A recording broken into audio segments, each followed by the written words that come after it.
গুড়টা ফুটে গেছে, দেখেছো?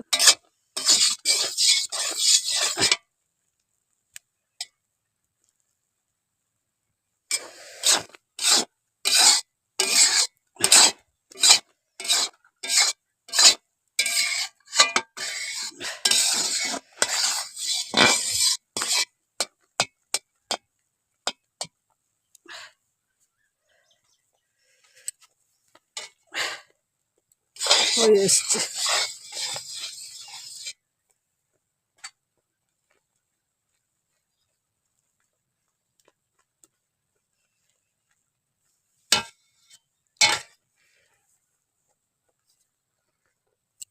দেখো গুড়টা পুরো রেডি হয়ে গেছে। এখন ঠান্ডাও হয়ে গেছে, কিছু সময় ঠান্ডার জন্য রাখলাম, না হলে বয়ানের মধ্যে ভরলে বয়ানটা সমস্যা হতে পারে। সেই জন্য এখন আমি বয়ানের মধ্যে ভরে নেব, ঠান্ডা হয়ে গেছে। আর একজন দেখো, তুমি কি করবে? শেষের কড়াটাকে চেটে পুচ্ছে খাবে, গুড় লেগে থাকবে। ও দেখো চেটে পুচ্ছে খাবে, ওই জন্য বসে আছে। চলো আমি বয়ানের মধ্যে ভরে নিই।